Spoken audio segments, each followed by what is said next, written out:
Bobbie, what is your Luo name? Ebu push that thing close to you. Yeah. What's your Luo name? Achieng Omondi. Push it close to you. Like this? Unajua una liningi hivi nyuma. So you should be very close to you. Is that okay now? Yeah, that's okay. Achieng Omondi is your name? Yeah. Is your Luo name? Yeah. There's an interesting story behind why I don't use my... Please tell me that story. Just let me send this message. 1 minute, 1 second.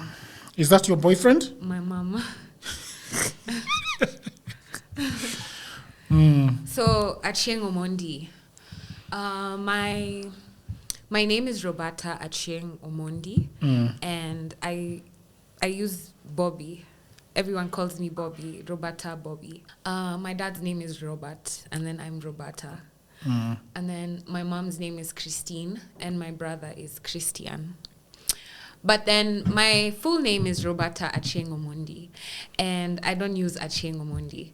But Musema, when I finally write my book, nikiomoka kabisa, I'll drop the Roberta Bobbie and I'll exclusively go by Achieng Omondi. If you asked me, both names are very funky, are very good. Yeah. Achieng Omondi is very good. I like Achieng Omondi for obvious reasons because it's very African. Yeah, and it looks like you, sounds like you. Bobbie Roberta is also very chic, very nice name. You know, and it throws a lot of people. You know, our country has suffered a lot of. That's the story I was getting to. Okay, go ahead. Why I don't use Achieng Omondi. Yeah. So growing up, I don't know if you can relate to this, but growing up, during the time I grew up, there was a lot of divide between the political class, tribes, Luos and the Kikuyus. And even as a child, I was very able to notice that my names got me treated differently. People used to judge me even before they see me, before they know who I am, just by virtue of my name being Achieng Omondi. I used to notice I used to get left out a lot, or discarded, or like lack opportunities. And then the names you'd see on the lists of people being picked up, whether it was people being chosen as prefects, people being chosen as... It was very subtle. Even the prettiest girls were the Kikuyu girls because they're fair-skinned and they have nice hair. So kukatiwa pia ni hao walikuwa nakatiwa because they have the nice cute names, She, na Nje, na, you know, and they really are beautiful. But as a young kid, I could notice this subtle... Do you think Kikuyu chicks are more beautiful, or they're more fair-skinned? Beauty is in the... I think all women are very beautiful, but I don't want to answer that question in a way that might get me in trouble, because women are beautiful. But the thing I'm trying to highlight is that... So you're just going to say women are beautiful to get yourself off trouble? Women are very beautiful to me. Beauty cannot really be compared, because even by the time I'm calling someone beautiful, most times it has very little to do with the way they look. Most times. Yeah. So anyway, when I was young, this is in class 6, class 7, iyo preference ilikuwa very, very... Nilikuwa naiona. Hata the comments that the teachers would make in school about the Luos, nini sijui jalo jeuri, kazi yenu ni kurusha mawe, sijui nyi wanaume wenu ni vichwa ngumu, sijui nini. Hizo comments zote, I was very young, but I used to notice them.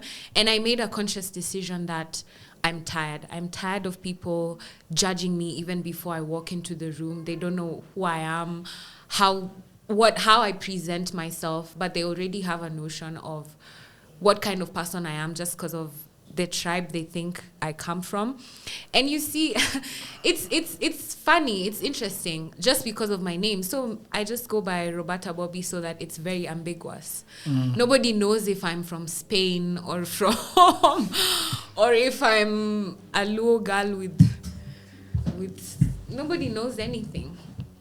So so that's why I go by... It's very interesting that because there is a time I was talking to a Kikuyu chick and she had both English names and she told me the exact story. Are you serious? Yes.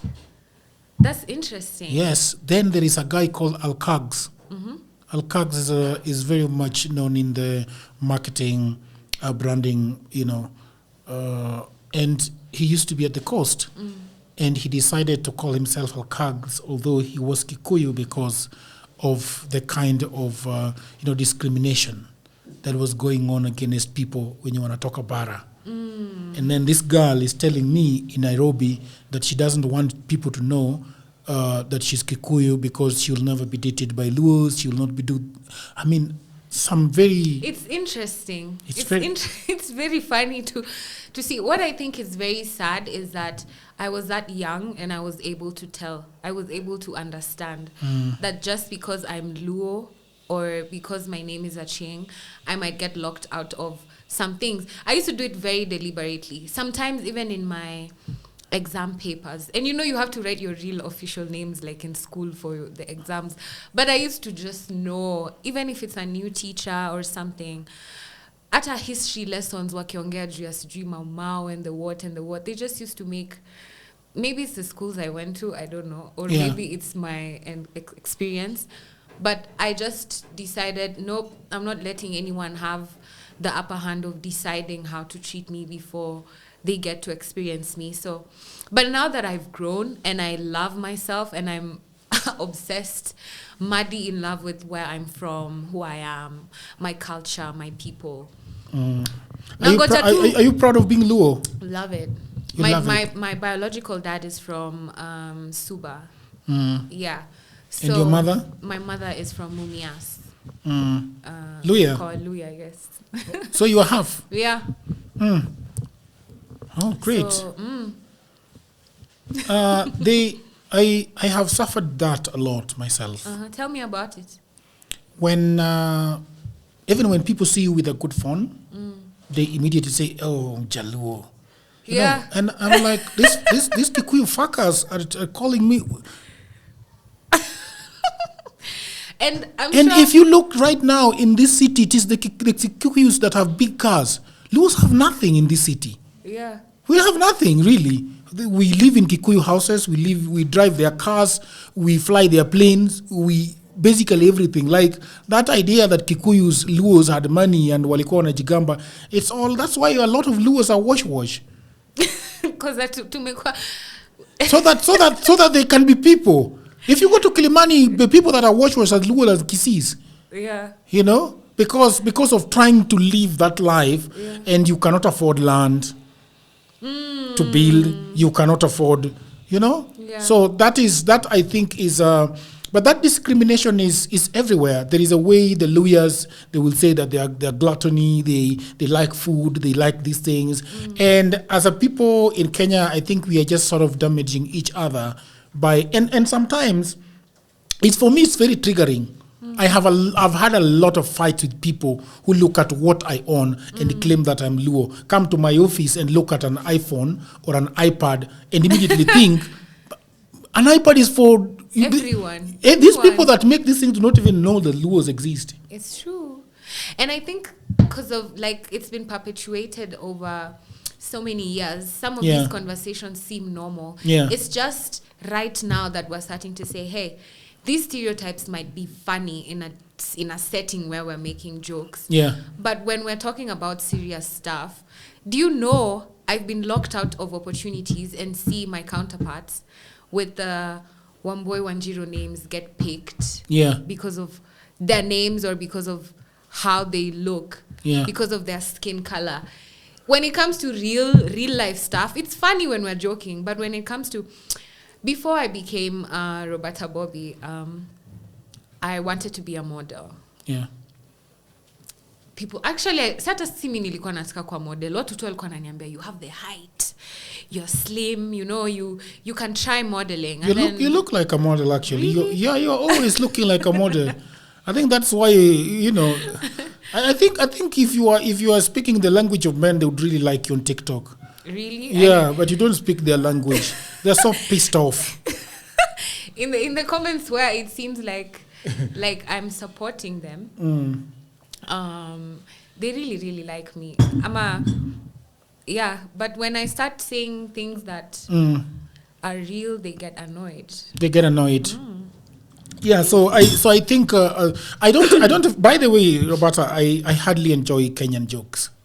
because they're very tribal. They are very I tribal. was saying, so, wait, what was I saying? You're talking about opportunities that you have lost. Oh yeah. So I wanted to be a model, and nikachochwa nikafeel, this is something I can totally do. So I mean, I knew these things were happening like behind the scenes since I was younger, and at this time I think I was just joining uni. I was just fresh out of high school. So when I tried modeling, I got some pictures taken and I loved them. They looked good and whatever. So I started getting noticed by people, come do some modeling for me for some clothes and stuff. And there was a time I was called for the first video shoot I ever did. It was for some guy who's a Kenyan musician. He sings. And that video was about showing the beauty of African women. So he invited women who he felt were beautiful and represented Africa, like women who look like they can speak for Africa. And because, of course, he didn't have a budget for inviting women from every country, alileta tu madem 54, tukaambiwa tujifanye sisi ni wao, tukaambiwa chagua ile country unataka. Kulikuwa hadi na flags. So kuna part kwa video like tukisha dance na hizo nguo za hiyo country. Which one did you pick? Rwanda? Did you pick the Rwanda? Did you pick Rwanda? No. Which one did you pick? So I picked unajua kusema kweli hata sikuwa najua flags. Sikuwa najua flag gani ni ya wapi. Mimi najua tu ya Kenya. Na maybe Sudan, Uganda. Hizi zenye ziko karibu na mimi. I didn't really have a knowledge for flags. So I picked a flag from North Africa. I can't remember where it was. And the director came, and when I stood there and I was about to shoot, he told me, "How stupid are you? Do you think you look anything like the women from North Africa? The women from North Africa look nothing like you. You're not as beautiful as them. They have beautiful, gorgeous, light skin, and you're the opposite of that. Please pick a flag that looks like you." Wow. Nikashangaa juu mimi nilipick two random flag. Mimi hata sikuwa najua flag hata ni ya wapi. That was a serious dress down. Why? When I was younger, and this was my first time at such a setting, tulikuwa watu wengi. It was such a big production, so I didn't know how to speak for myself. I didn't know anything he said was wrong. I just thought, maybe I don't look like anything for real. Maybe sikai kama demon. Mimi hata sikuwa najua mademon North Africa wanakaaje. Mimi nilijua tu si ni Africa na si wote ni Africans. Anyway, he should have put a budget for North African girls. So he told me pick another flag. And I picked another flag, and he came back even madder. Like, nimekwambia mara ngapi wache kuchukua flag za countries zenye wasichana ni warembo sana. Really? Akaniambia chukua ya Sudan. Nikamwambia I can laugh about it now, but being told that in front of everyone, first of all, I didn't understand the issue with Sudan, because Sudanese people are very gorgeous. Very beautiful. Their women are actually doing better than any other African country in Hollywood, right? Those women, hata sijui kwanza models wote ni hao, so hata sijui mtu alikuwa ananiambia nini. All models are Sudanese women. They're gorgeous and they're very, very striking with their beauty. But I think he was trying to make me feel like less of a person and like my skin. And he was trying to show me, I know he was trying to show me like a Luo girl cannot be fair-skinned and pretty. That's the message he was trying to send. And that just cemented my decision to decide, like, I'm not using my names anymore. Let me just be Roberta Bobbie. Hata nikita Uber, wanashanganga sana, wasemanga, nilikuwa na expect mzungu. But how did you get it because so Roberta is my real name. Oh yeah. Yeah. And then Bobbie is short for Roberta. Like Bob, Robert. So Bobbie, Bob. So people always used to call me Bobbie, and I was like, okay, fine, I'll drop a Ching and I'll just use Bobbie. So and immediately which one starts? Is it Bobbie Roberta or Roberta Bobbie? Either.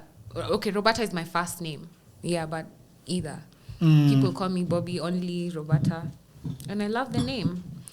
So it's funny how immediately I dropped Achieng, everyone became so nice to me. Everyone treats me so nicely because they always think I'm a foreigner before they even like.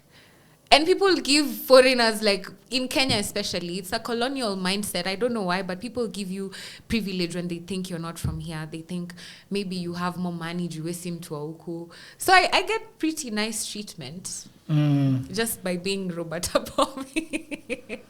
Do you know my names? Odor. Yeah, that's one of them. I know Odor. But Jagero is a witch name. Okay. You know Tell what me about it. Yeah. So my given names are Ken, Odor, Really? Anthony. When I went and registered for M-Pesa, they dropped the Odor, and that's kept it as Ken Anthony. So I also get that a lot. Yeah, you get the people that are like, oh, Ken Anthony. Yeah. So when for example, when I went to, I used to do this, that when I went to register for people who might judge me, I would use the name Ken Anthony instead of, and then at some point I said, fuck it. Yeah. I'm done with this. I am done with this. I am going to go completely local. I'm going to go indigenous. I'm going to go village. I'm going to use Odur Jagero. So Jagero is a witch name. Jagero's name is my grandfather's name, which I picked. It's my witch name. So witch name in Luo, wewe unajua wewe ni bonta ujuangi vitu mingi. Which name is called Nyingi Marjuok. Do you even speak Luo, Roberta? Unfortunately not. Not even a little. You know, because my parents are different tribes. So in the house, they just spoke Kiswahili and English. And then my grandparents pia ni mabontao. Wanajua, of course, lugha zao, lakini most times around us, they just... I don't want to blame them because now I'm an adult and I can take responsibility and learn. I should. I think your culture and who you really are just catches up with you at some point in life. Yeah, it catches up with you. You can run away, but like Roberta Bobbie, yeah, I'll use it for now. But like when I become who I really, really feel like I am, I know I'm a Omondi. Yeah, when is that? What is missing in your life right now that makes you, gosh, there is my tea. Julie, can you get me my tea, please? Can you get me my tea? Hopefully, mwaka pia mimi nitapata mtu wa kunituma. Kukutumatuma. You'd love that? Kwa mapenzi. Serious slavehood. Ungependa kutumwa? Ile ya mapenzi. The right person akikutuma ni sawa. That's exactly what I mean. Sio hizo zingine. Every woman wants a man that can tuma them. Exactly. Yeah, but what's the difference? Unajua, nijana nilikuwa na awacha nisiseme hiyo secret. Hata sijui mbona nime bring up. Secret ya mtu mwingine? Niliona video mademo akisema vile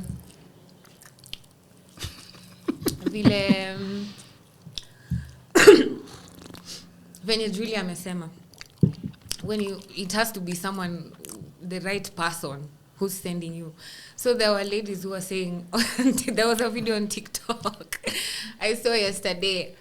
A girl was saying how when you don't like him and he's breathing near you, how annoying it is.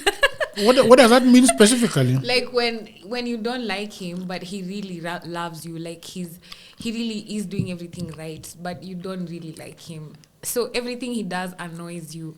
Even if he sends you or he does something, you're just really annoyed because you don't like him. That's how it feels when you're around a man who you don't like. So even if he sends you something, kama hiyo kenye tumefanya hapa, itakuwa annoy sana. It has to be the right guy. A guy who is perfect for you. Women are very complicated. Julie gets me. You get me, right? Yeah. Sasa mtu anapumua hapa. Men don't do those things. Men love everyone. Okay. Yeah. Except they're women. They love other women. You know the way you like all children? The way I said all women are beautiful. Hey.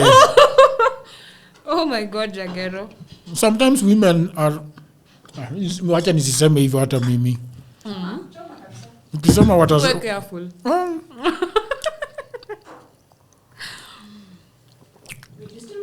Oh, yeah. Only women are loved unconditionally. And dogs and children. Because even you people, when you're broke, you really don't love anybody. You're mean and horrible and evil. Really? Do you know how men are unbearable when they're broke? They really project. Because you're useless at that point. So go hide in a room. The women don't like you. Then go hide in a room and deal. Because that's a self-esteem thing. Was That's it part not of a money matching? thing. That's a self-esteem. You know there's girls who will love you even when you're sleeping kwa mtaro. Kwani wale watu wanaishingi nje wanazaanga aje wengine na unaonanga wako na machali wao wanatembea. We, love, msiseme si tunataka. Mnashindanga mkisema tu si tunataka pesa. Lakini mkiwa broke mnatutesa. Mbona nikae na wewe unanitesa? Wacha niende ule mtu mwenye ananidekeza. Ananitomasa. Kutomasa ni kufanya nini? Ana sijui niliona tu kwa wimbo jana. Wimbo ingine hapo ya Kiswahili. Ya Tanzania. Kwa Tanzania wanakujanga na hizo stuff, my friend. This Tanzanian. By the way, Tanzanian music is very authentic, right? Very. Why has your Kenyan ninis have been really struggling? Your Kenyan musicians. Why? Hey, I can't speak for musicians. But I feel like authenticity plays a big role in every art you put out. Anything you do has to come from the heart. It has to be something you love to do and something you want to do. And the moment something else is driving your intention other than your heart, vitu huanza kwenda segemnege. Unajua segemnege? Combo. Why are you asking me if I know that? Because of Kiswahili. Yeah. You think I don't know Swahili? Si ulisema hapa last time. Tulisema tuongee Kiswahili. Show mzima ukashindwa. Ukasema huwezi. Do you actually do that on Citizen? Yeah. In Swahili? Mimi I could switch a lot. Even in my writing. I write in Sheng, I write in English, I write in Kiswahili, I write in You know something about I love about your writing? Yeah. You are very good. You're a very good writer. Oh wow. You write the way you speak. Exactly. Which is just fantastic. I think that's what catches people when they notice this girl is the same girl here. Yeah. It's the way I speak. And I think it's because of where I grew up. I grew up in Komarok. Shout out to Koma. Unajua Koma? Paliko. Ah man, those places kuna vumbi huko. Vumbi tukufu. Let vumbi sijaona maishani. I don't know whether I went there when there was just an outbreak of dust. I don't know whether there was an outbreak of dust. I'm getting roasted. But I have never seen. There are two places. Oh my God, that Jagero. trigger me. Yes. Just people saying those names. I am like, damn, I can't deal. Wait. In fact, there are not two, there are three. Wait.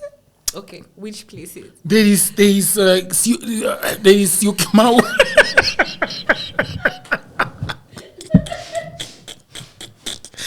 Kitu iko na vumbi. And then uko kwako unasema. Wait. And where my brother-in-law lives. What is that place called, Julie? What is it called? What is it called? Tell me the name. Actually, those places have dust. I once went to Rongai to drop somebody in Nani. I couldn't see.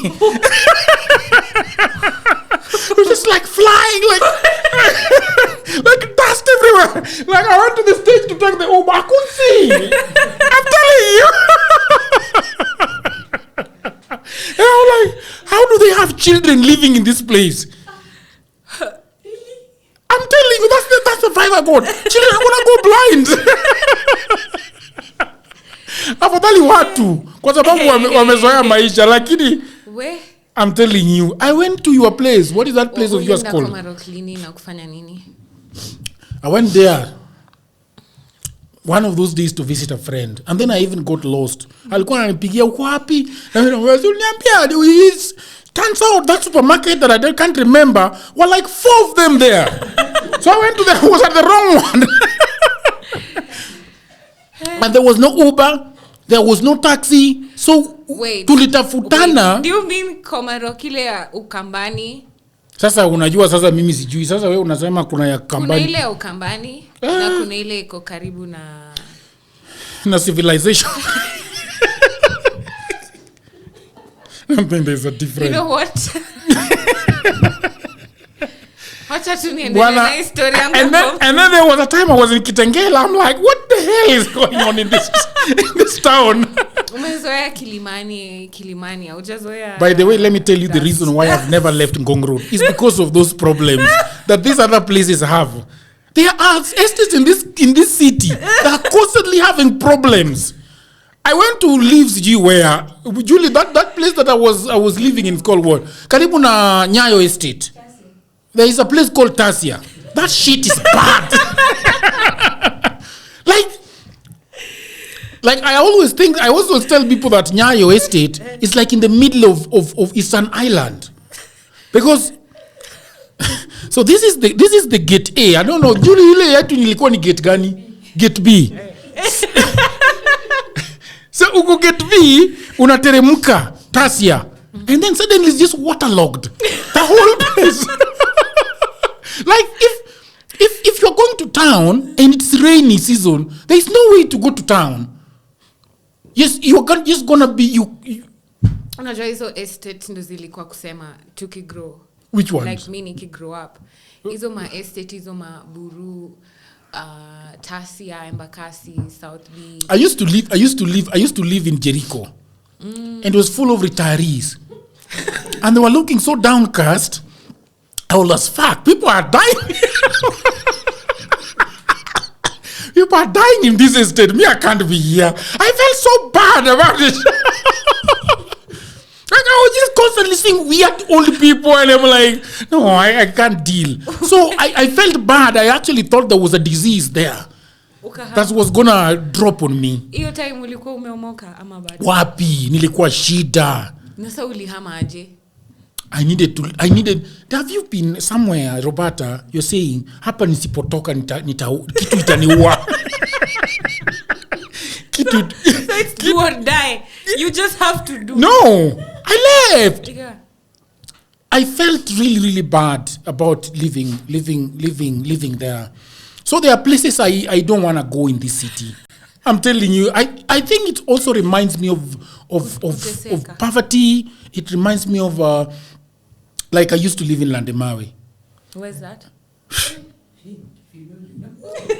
Landemawe was shit, man. It is a railway headquarter, railway staff for it's the staff quarters for the railway guys. Mm-hmm. Then there are good houses that are maybe 2-bedroom house which are very well done, and then you find others that for the low level guys that when the people that are taking care of the line itself. Mm-hmm. I don't know if you're going to Kisumu, just before you reach Kericho, on the plantations on the left and on the right, you see some houses there. Have you seen them? They are very small. They are very small, 10 by 10. I remember them. You know, so that's those. There are so many of those houses in Mudurwa, in Landemawe. Landemawe is around Muthurwa. Yes, Landemawe is just behind the railway station in Nairobi, in the CBD. Behind. Hapo you yes. Ukivuka you bridge the other side. Now you find those houses. Okay. I'm telling you. So there is a day, a friend of mine. I think I've seen them. Yeah, was staying in one. For us, we were staying in another one, but it was still really bad. But there were others that were worse down the road.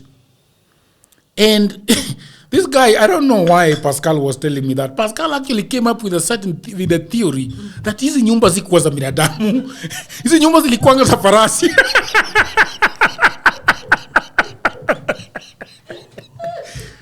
Because if you look at the window is small, and you're imagining that is for the faras to remove the head and look around.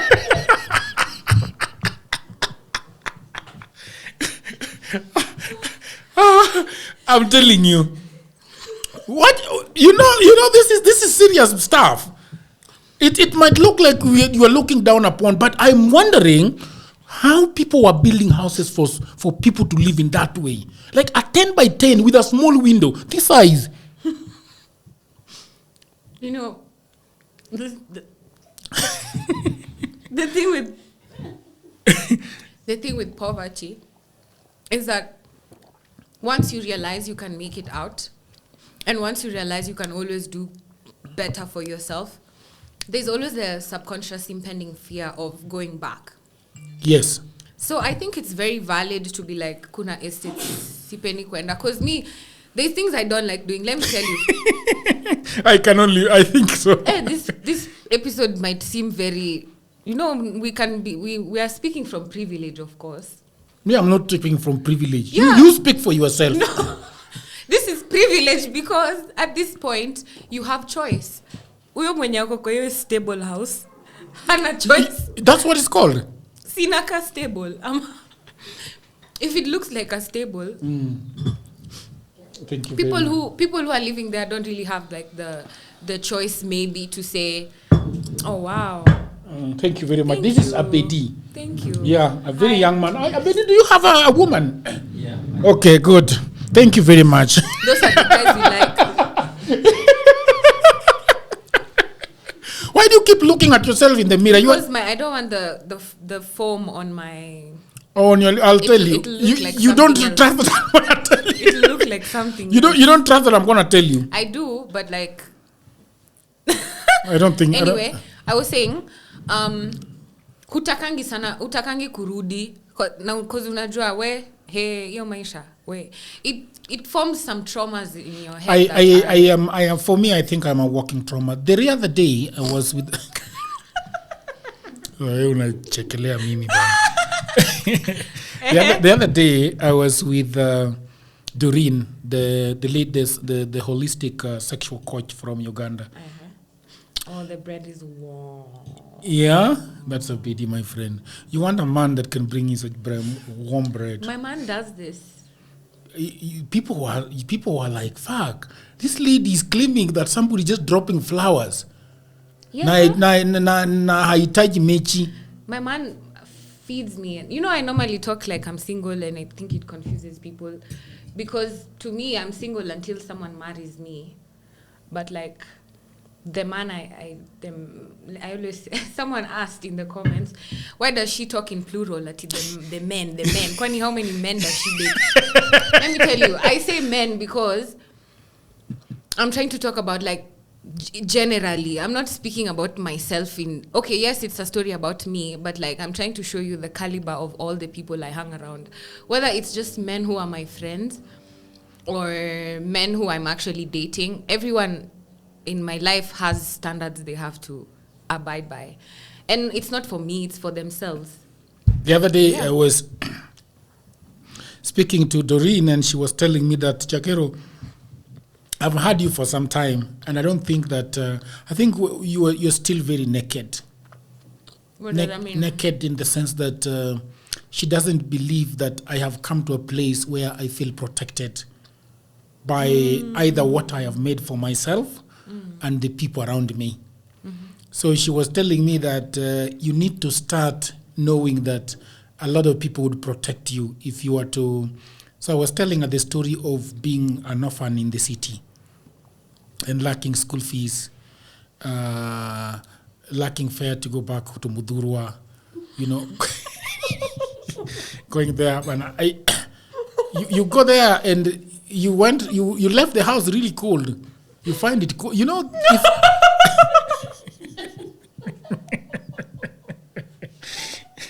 Do you know a house where the people do not wash a moto with the way it's called? You need people need to cook in the house for it to be warm, because it can be really, really, really cold. So you wake up in the morning, there was nothing, it has been cold the whole time. And those guys used to use, the houses are made of very thick cement. Hiyo kitu inaweza ingiza baridi na isiende mali. I'm telling you that those walls are thick, this thick.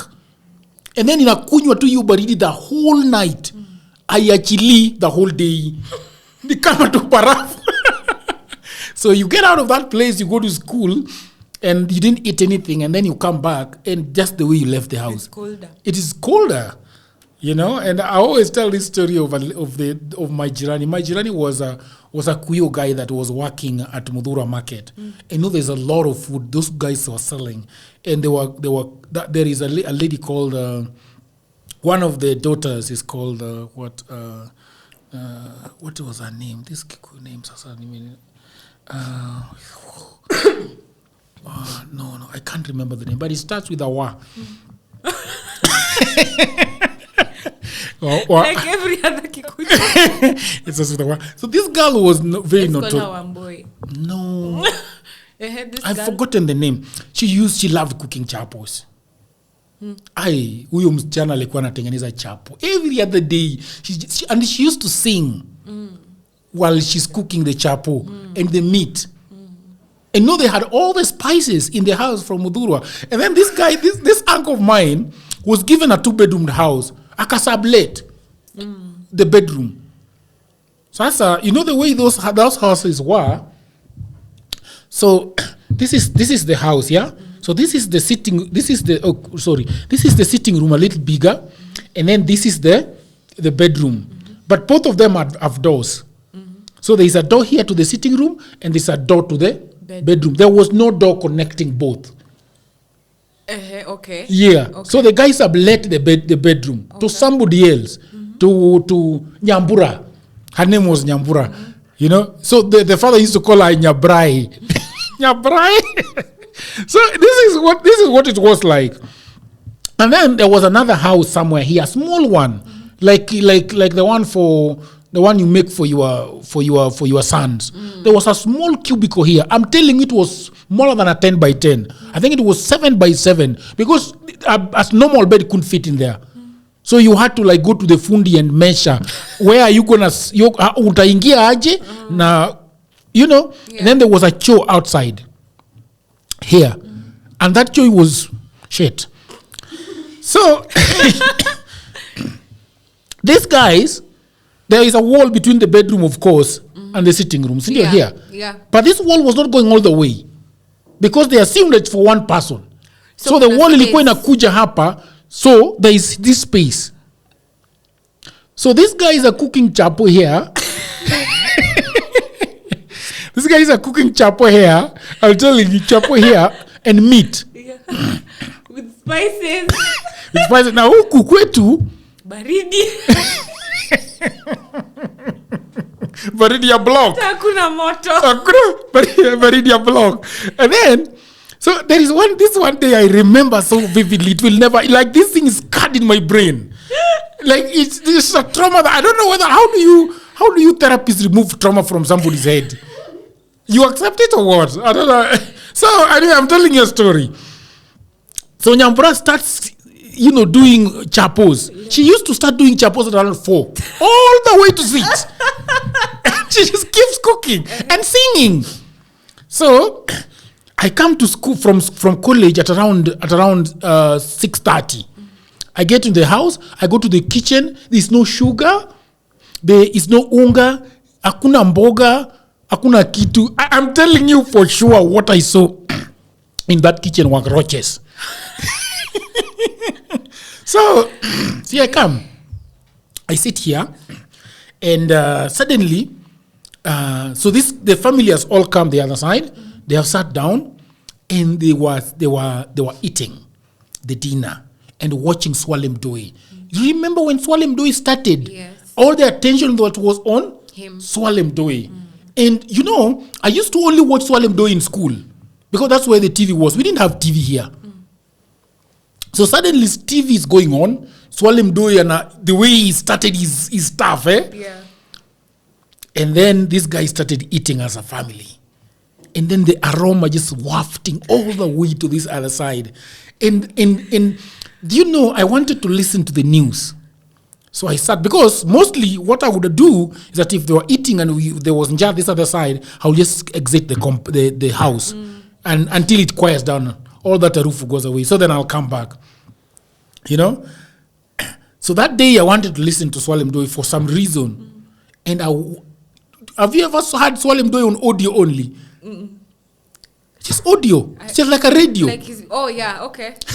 So I'm not seeing the pictures. Yeah. I'm hearing the sound for Swalem Doi. Hakuenda kusimama kwa hiyo partition uwekele kichwa hapo juu. Wapi? Si kwa hiyo No, wall. it's a very long wall. It's tall. Hizo nyumba za safari zilikuwa very tall. So it went all the way. You couldn't, and that would be weird, right?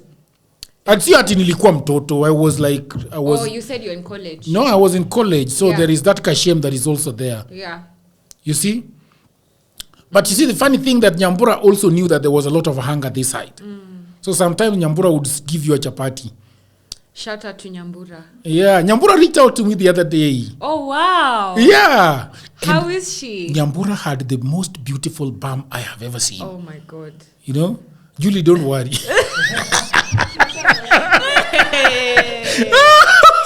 Julie just said the word. And I will karagaza him for you. I'm telling you, Nyambura, you speaking about Kikuyu as the way they are flat. Yeah. This one was nothing flat, my friend. Nyambura, unaona hii ring light? Window ring light. Nyambura, so many things. Maybe anyway it is your fate to be around this ring light. But Nyambura, you see this thing? Nyambura had ass, big, and she was beautiful. I'm telling you, very, very beautiful. Those women are very pretty. Yeah. I hope that you're enjoying this program. Over the last 15 years, I have been working online for clients in America, in Europe, and all over the world. And that is why it pains me a lot when I see a lot of African brothers and sisters saying that they do not have a job. Now, this is the problem. A lot of people are trying to look for a job in 2024 in their own town, in their local area. Now, the truth is, there are no jobs in Africa, at least not so many jobs. The good news is that we have internet these days. We have a tablet, we have a computer, we have a phone, and that means that we can do a lot of jobs, and those jobs are online. That is why over the last 4 years I've been writing a book that is called Digital Goldmine. It is a book that explains to you how you can earn money online. The 18 hustles that I've chosen are basically for Africans, because what happens when you are doing online jobs is that payment is usually a problem. So these 18 side hustles that I have put together in this book, you can be paid very well and very conveniently. Okay, so the book is only 1,000 Kenya shillings. That is about $10. You can buy it in Kenya using pay bill number. You can buy it online from anywhere in the world using a credit or a debit card. All the information about this book is in the description below. And if you have a brother, you have a wife, you have a husband, you have a friend who is sitting at home and watching Netflix, please do buy this book for them. If you are the one sitting at home and watching Netflix and have nothing to do, please buy this book and your life is gonna change forever. Because I have been doing this online and I've been traveling and I've been enjoying myself and having a lot of fun. So thank you very much, and now back to program. Especially when you see one with an ass. You know, the other day I was telling my friend Muyu, she's very pretty. She was telling me that she's gonna get she's thinking about getting some, cosmetic surgery to lift the butt. And I was telling her, you can't have everything. You really have that beautiful Kikuyu face, Oh, those girls have beautiful hair. Really? And skin and their face and their voices. Bantu vibes. Kwanza, I love the Kikuyu ladies. Those ones who speak Kikuyu and then they mix it with English. Ni venye tu siwezi imitate. But have you heard them? Those classic Kikuyu ladies who Wanaongeanga kizungu alafu wanaeka Kikuyu mingi. But I've also realized that they deteriorate very fast. How? Like the beauty fades very fast as they grow old. Really? Yeah. I feel like the Nilotic skin inasimama for some time. Yeah. Is that tribal? I think it's an opinion. And your intention is not coming from I feel like Kikuyu girls can be very, very beautiful, and then and then these Nilotics can be sometimes very average, but then they stay there. They stay there for some time. Yeah, before something happens to that youth. I don't feel know. like Bantus have got their youth going, but Luyas are also Bantus, and they maybe it's the proximity to us. To us, yeah. I wanted to ask you questions. Yeah. So much about huko kwenye ulikuwa naishi. Unajua, nilikuwa nataka kusema, ukisha overcome poverty, hizo story ni funny. Kama kuna story yako ishaini uwa, kuna hii story yako ya the one you were telling me with Rix ati after church sijui watu walikuwa nakuja kwenu or something. Uko unataka wajue mali. Hiyo story wajana. And then they showed up. Such things are it's part of you. It's part of who you are. Like, these are the reasons we end up becoming who we are, because we have such experiences. Mimi kama naogopa kama vitu kama stima kuniishia nikioga. Nikiwa kwa bafu naoga alafu tokens ziishe. That thing traumatizes me. So I make sure hata nifanye nini, my light bill is paid. I don't care where I'll get the money, but such small things, they remind you. Are you one of those guys that take a long time in the shower? Yes. I enjoy a very long hot shower. So I don't like being in the shower alafu. Growing up, that used to happen a lot. Like the light would go off a lot. And it's a fear I have. So it's something even I make sure, even when my younger brother is coming over, I make sure he's able to shower the way he wants without hearing ati, unajua, acha kukawia kwa bafu, stima inaisha. That thing does something to your brain. Yeah, you see, I've also seen that about that. Even Mimi, I've always had a problem with a lot of people. My wife stays in the bathroom for long. She just runs down the tokens. Muna complain nini? Wacha tuoge. Tutspooga mtateta. So please, wacha tuoge. So yeah, it's good to see yourself come out of it and be able to talk about it and laugh about it. So I feel, for me, there is that fear that is lacking. I always feel like if something happens to me and I'm not able to even work, I immediately slip back to where I was. So sometimes I'm like, this wife that I have, she's just going to run away and get one of those Instagram boys that are cooking and saying, done. Is that her crush?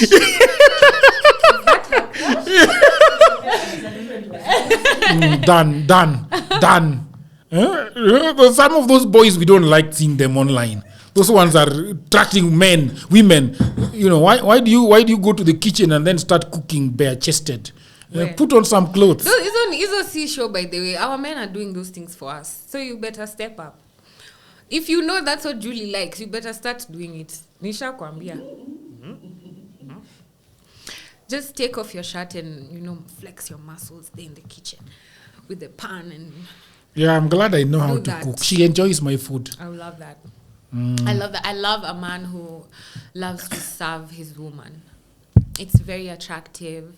It makes you as a woman want to give him the world easily without him having to ask for anything. Those are the kind of men I enjoy. Nimesema men tena ndaambiwa kwani how many men? My type of men. But unajisikia sana for those wanaume on TikTok. They hate your guts. because they're not used to meeting women who uphold their standards. Let me tell you, upholding my standards hurts me as well. It's not fun. You think it's fun to stay the whole year without having sex, or like the whole year without being cuddled or kissed or talked to. Okay, not talked to, but like shown intimacy. It's not easy, but it's either that or settle for trash. So why would I settle for anything less than what I want? I'm not that kind of girl. Those girls exist, but it's not me. It's not you. Yeah. How has your perspective on the world changed over the years? I think you've answered a little bit of that, right? Yeah, I guess. By talking about your name. So how the perspective of the world has changed for me is, my worldview has changed completely, because I think I grew up in a very sheltered environment where everything was provided for me. My mom is a really hard worker, so I really had everything I really needed growing up. She was a very present parent, especially financially. And maybe that's where I get that trait from. I love making sure I have my money right, correct.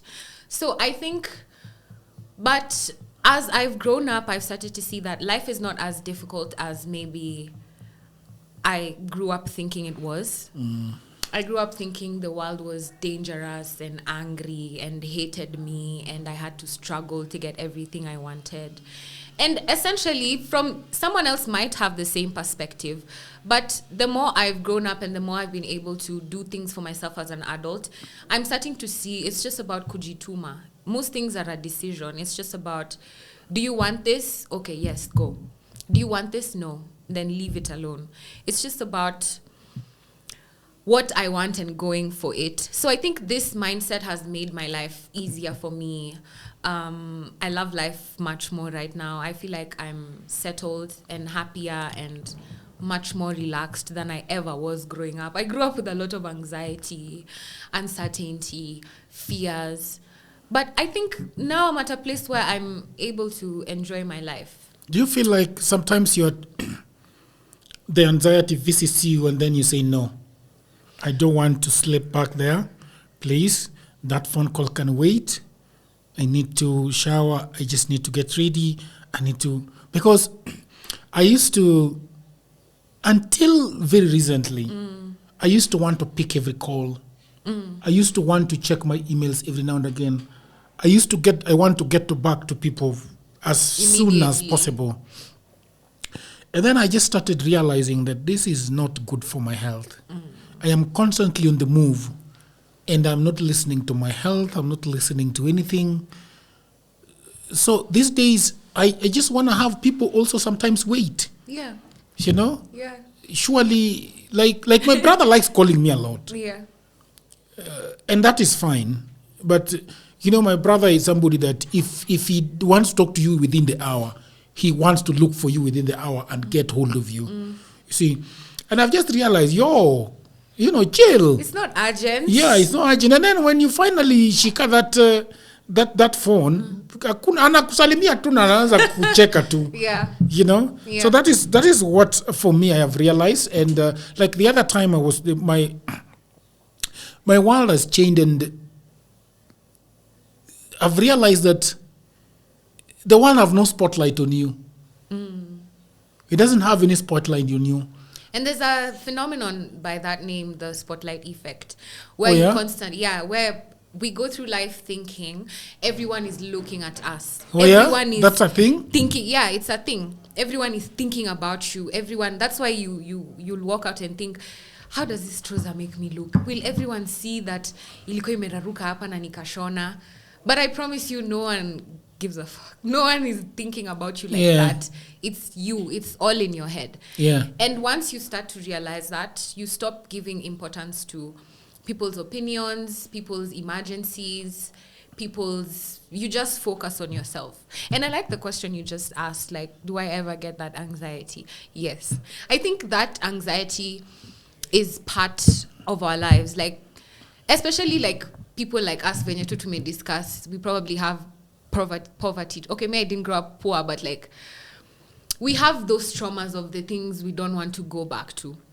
Like me, nikisema hapa yenyewe watu wataona tunaongea kama spoiled kid. No, we sema wana. Si mimi niko hapa. Mbona wajana na watu wa TikTok tutadili nao baadaye. Something that really scares, something I really hate with all my heart is using matatus. I hate it. It makes me feel so bad. It makes me so sad. It makes me stressed for so many reasons that I won't maybe get into right now. But anytime I'm in a matatu, I feel like, oh, I need a car. I need to buy a car tomorrow. I need a car. In the back end, it motivates me to work hard to be able to afford the car that I want. But also, it's just a reminder of like where I used to be. Anytime, sometimes it's not even I can't afford an Uber. It's just the logical thing to do is sindoi matatu na kufika tu pale ni 30 bob. Sini pande tu mbona niite Uber ya 500. I spoke with ZP and ZP had your exact sentiments. Really? Yes, about matatus. I hate them. I hate the way people what? This one will get me in trouble. So I'm not scared of getting in trouble. It's just that I don't want to make it look like I'm looking down on people who are there on that level, because I do use matatus sometimes, and it's a way of life. But I'm just mentioning it's a way that it's something that reminds me of somewhere I never want to go back. So that thing for anxiety, it scares me sometimes. At least every month, once a month, it hits me. It hits me that I'm an adult who pays my own bills and rent is coming up, and I have to pay all my subscriptions. I have to pay for my all my bills. I have to pay my rent. I have to pay. Ile love and orgasm. But I have to pay it. Like I have to pay it. So it's scary sometimes. Na kuna yo. It doesn't matter whether you have money in the bank or you don't. That fear is something that you have to just to make you feel better. Yeah. So yesterday, we were with Rix here. He was seated right here. Yeah.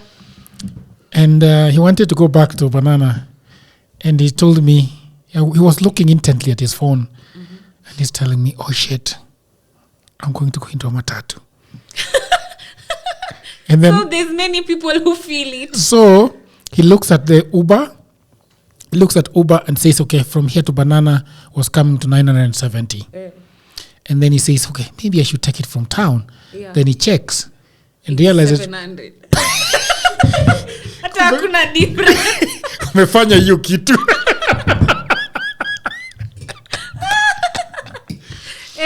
It's actually 720. I know that feeling. Because I've done that so many times. And then he told me, I told him, why don't you save the 200 bob? And he told me the trouble that I'm going, because it's 50 bob to town. So that means I'm saving 130 or thereabout. Yeah, you see difference. Akaniambia the trouble I'm going to go through for 100 and wale jamaa wanaenda kusimama Yaya. And I know it. Watakaa pale Yaya. Na wangoje watu wenye wanatoka sijui Kilimani, wangoje Kibira. I know what he means. Kumbe tuna relate kwa historia matatu wengi na Uber. Yeah, so sometimes it's just and I listen. I think also ukizoea finer things. Unajua sasa umezoea Uber. Sasa umejeka maisha umezoea Uber. But that one time you have to use a matatu actually really stresses you, by the way. It stresses you. There when I was in Norway, I was using matatu almost 99% of the time. Because their transport system is amazing. Oh my God. See? Oh my God. A me problem. So you know what my sister said? Let's take a ride.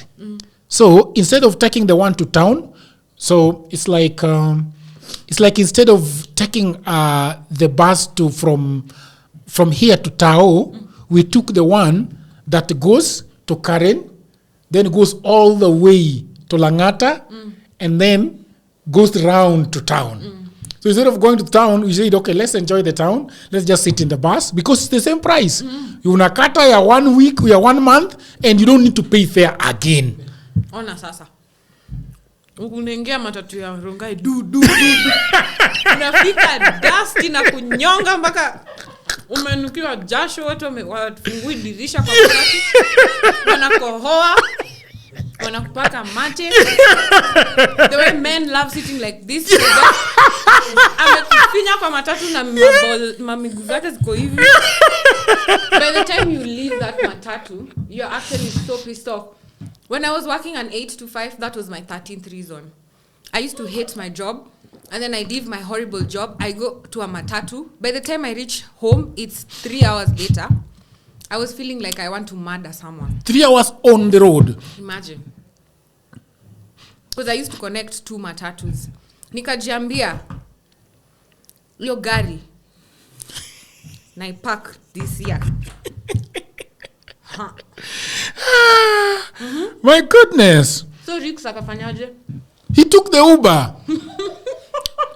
Akaingia Red Hill. 25 minutes later akanipigia akasema amefika. Kini angeenda town. What is the one thing you would change about society if you could? I think it's something I'm already doing. Changing society in my own little way. I'd try to teach people to love themselves more. Sorry. I try to teach people... Enjoy the bread. I try to teach people to love themselves more so that they're able to show up wholesomely in everything. Yeah. So that they're able to show up for themselves, love themselves. You know, when you love yourself, you treat yourself really, really well. And then your standard for how people treat you also goes up. And that's what I try to do with love and orgasms. I'm just trying to teach people to have much more love and peace in their hearts so that they're able to improve their relationships overall. That's what I would do. If I could change society, that's what I would do. Make everyone a bit more relaxed and happy and peaceful so that we're able to be more productive. My fear is that I will reach 70 and our country will just look like the way it is looking now. That would be sad. Yeah, like, people blocking roads, parking on the road. Like the other day I saw... Nakutema zile manini.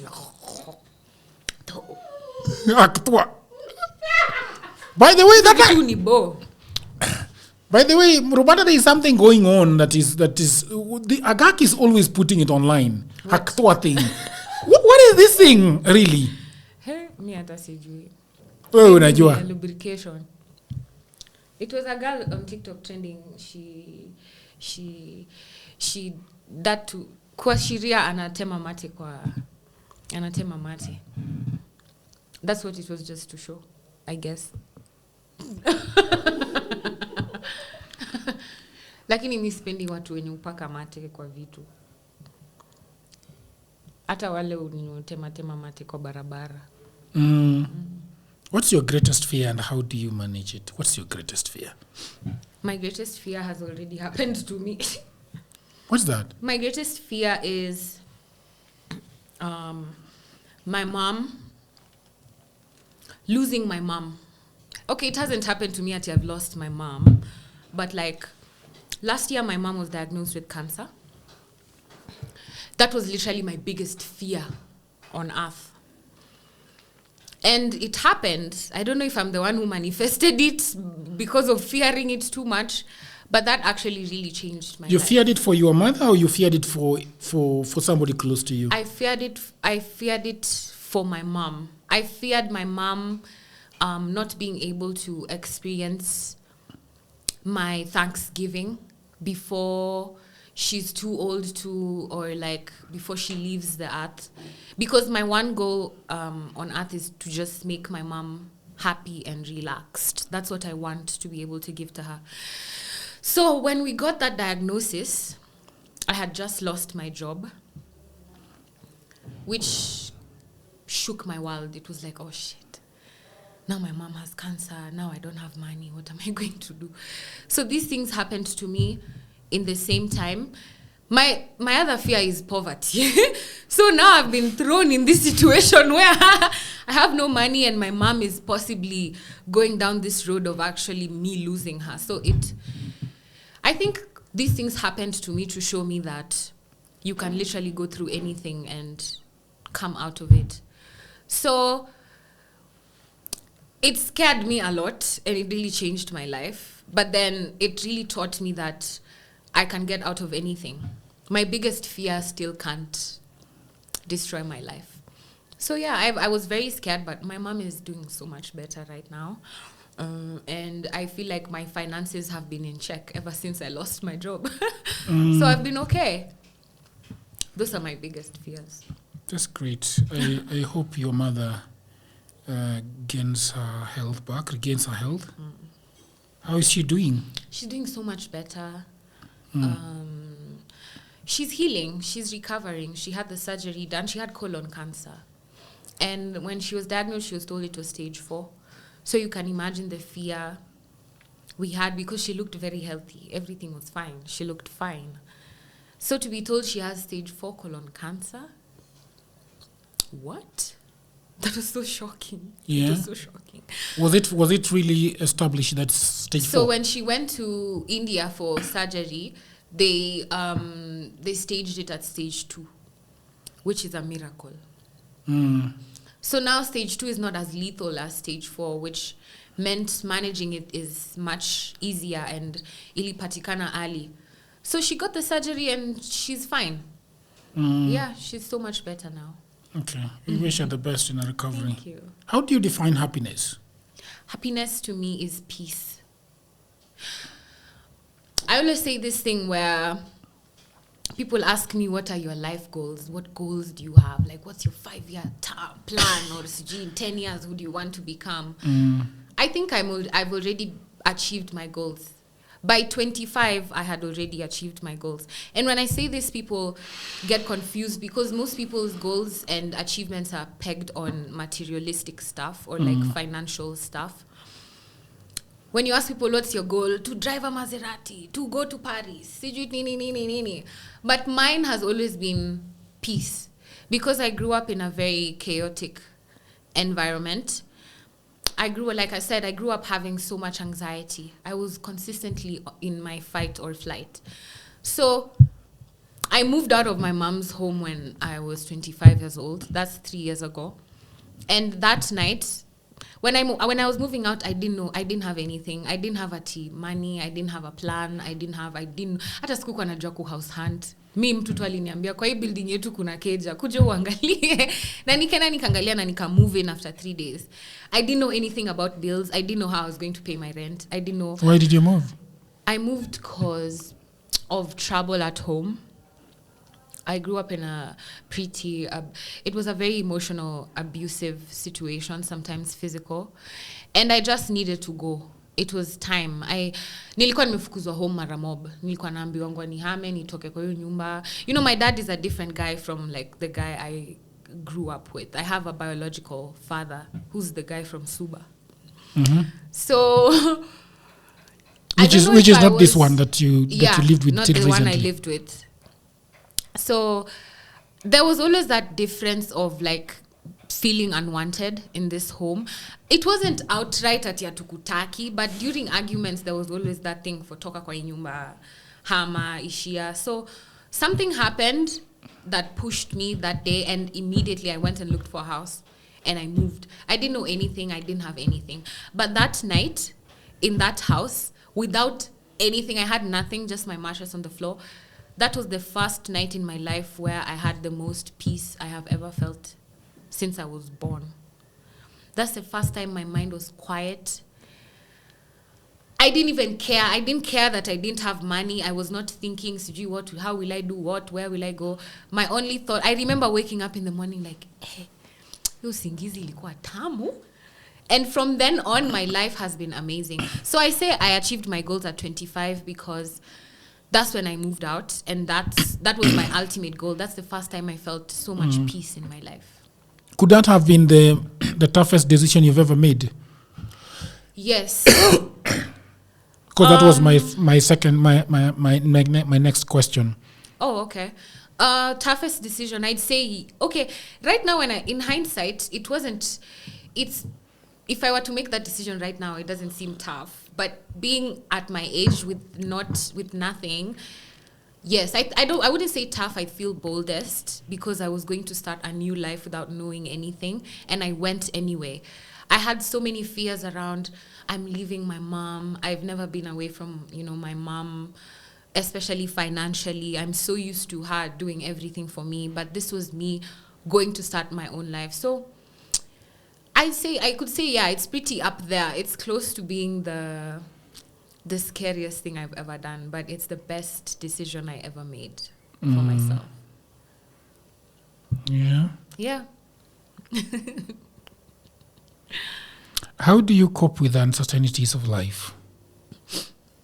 I acknowledge them. I acknowledge that they exist. I do not try to run away from them or ignore them or use things to make me forget. I just sit in them. And I love this question because most people, when they're seeing you or when they're watching you, even you, Jagero, I'm sure there's people who watch you and think, oh, this guy has it going on. But where maybe on a personal level, you still feel like there's so many things you have to do or you need to do for yourself to reach a certain place. So I'd say that life happens. Our only job is to flow through it, not to try to go against it. Because today you could have everything and tomorrow it's all gone. So now, does that make you stop being who you are? No. So how I deal with the uncertainties is I sit in them, I acknowledge them. I know this happens to everyone. Sometimes when you're going through things, you might feel like it's happening to you, just you only. But then the reason I even have a blog and a podcast is to share these experiences so that you see, oh, so many of us relate. So many of us go through these things in life. And it's natural, it's normal. There's nothing wrong with you being in your... Umesema unaitwa Landimawe. There's nothing wrong with you being in your Landimawe era. Because in a bit, you might be in Belgium. Yeah. Or Paris. It's just life. It's just life. Yeah. That is the end of our conversation. By the way, when are you going to start shooting videos? So many people ask me this question. Yeah. You know, we Mbia Johnny can shoot for you one episode for free. See how his face changed. So many people have been asking me that. They say they would love for me to do my own videos. Yeah. Especially when your videos come out and you featured me. Yeah. They ask, is it a partnership? Are you guys doing this thing together? Did they ask you that? Yeah, they say you guys should do something. Because I like I told you, watching you, Jagero, is very captivating. I hardly move from the screen. I hardly even check my phone to... Napatanga nime watch for 2 hours and I realize, oh shit, like I've been watching this thing the whole time. It's very captivating. And I think if I feel like that, there's so many people who feel the same way about watching these videos. So it's... To answer that question, when will I start my videos? I think it would be unfair for me to start because people are asking me of it. And it's a consideration I have. But then I start... Do you feel like the whole production thing is going to weigh you down? Probably. I feel it's... But that's just a fear. That's just an excuse. If I really want to make time, I feel like I can. If I want to do it, I feel like I can. You know, you flawed me the other day when you said that you actually do all your edits on your phone. Did you tell me that? Yeah? Yeah, or on my laptop. Yeah. Yeah, why? It's... it's hard. Hard why? Like you're doing your audios by yourself. Yeah. I've always that is half the problem solved. It's true. It's something I definitely will get into, but for now, you're okay with your audio. Not that I'm okay with. I am because I feel like I have seen your capability in talking and creating content, and video is really another level of creating content. For me, I should have started kitambo sana, but I was really bogged down. How come? But by the fear of how it's going. I think it's just a fear, Cindy. Because when you get in it, you realize Because then the other thing I've realized that it will help you a lot to push your gig. Yeah, Cindy. Sometimes I think the truth is I'm paid to talk, so I'm consistently talking the whole day, from morning to journey. I'm always talking. I'll go on TV and talk. The therapy thing. I come home and do my sessions. Yeah, I'll talk on my podcast. I'll write an article, which is again me sharing my thoughts. That last article you wrote was bonkers, man. Why are you writing that thing? Bonkers? Why? Wow, I was shook. Why? It's truly love and orgasm. Oh, by the way, this picture they sent them to you. The picture that they agreed in file. As a file, I said I'll show you the pictures, so that you can tell me which one you like. Okay. So the postcard is over, right? Okay. Thank you very much, people of the internet. Yeah, thank you very much, people of the internet. I hope that you loved this thing, this podcast. We talked about some very sensitive issues, such as tribes, mentioning tribes by name. It's good. It's all in good faith. We are not tribalists. Yeah. Yeah. But I like talking about issues that people don't want to talk about. Yeah, because it's real stuff. It's real stuff. And these are the feelings that I have had for a long time. A lot of people have had them. Every tribe has had them that they fear. Let me ask you. Yeah. I know we're finished, but let me just ask you. Yes, ask me. We can always finish when we finish. Have you always felt the same feelings I used to feel? Have you ever? Do you feel that have you felt that feeling? Or when could you say you recognized that you're treated differently because of your tribe? Everywhere. When going to apply for staff, for jobs, I feel like one of the reasons I did not get into media was because of my tribe, because a lot of my guys were, lots of the stations were basically, 100% of the stations were at the time actually owned by Kikuyus. By then. Even the presenters are usually... Yeah. If you look at the radio stations, most of the presenters are Kikuyus, and I don't think that a Kikuyu should feel bad about getting a job for themselves. Yes. The problematic thing is the employer. If you are constantly putting people in places and you see people that are working on radio they may be wametosha mboga and they should be there. Yeah. But you see the fairness is that wewe umetosha mboga. Yes. So that is the problem that I've had in this country. And even right now politically, when Ruto takes Kalenjins and puts them in every nook and cranny of this government, like he wants Kalenjins to be everywhere. Like you see the head of post at Tanui. Like fuck. It's true. It's annoying. Uhuru, Kikuyu everywhere. We're always on the short butt of the stick. Yeah. So it's annoying when you because that's what actually takes the country back. Because when you feel that only your tribesmen can be somewhere, it then means that you might have other people coming from outside that are very good at that job, but because of your biasness, even your company is not doing well. The other day I saw on your station, this gentleman that comes in the morning is called what the Somali guy. Ayub. Yes. Yeah. The guy put that guy on the carpet to explain what financial bill is. This guy who claims to have a doctorate in whatever from Central Bank could not speak articulately about what he had presented to Parliament. Yeah. And the guy was like, what's going on here? I mean, this is you who has presented this bill to Parliament, and I'm asking you about it, and you can't explain it. So who wrote the bill? It's very frustrating. very frustrating when you realize people are discriminating. And the crazy thing is, because we're not having these conversations, if you bring it up, you look crazy. Or you look like a very bad person. People are treating you badly because you're low. Yeah. That's a lie. Yeah. That's a lie. People, like, for example, and this thing, it goes from nepotism.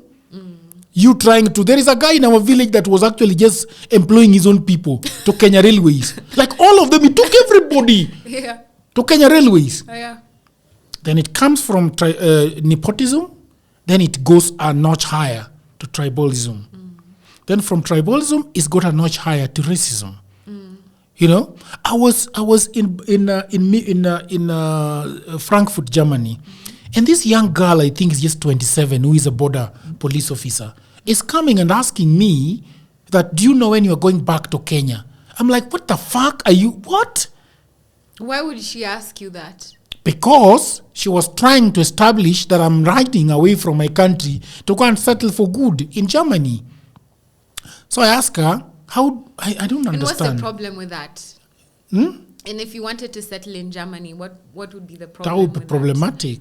Because I mean, like, say you can.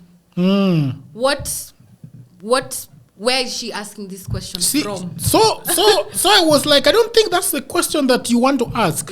Yeah. What you're trying to establish is whether I am going. Yes, but just ask me. You don't need to feature it. You're asking me when I'm going back.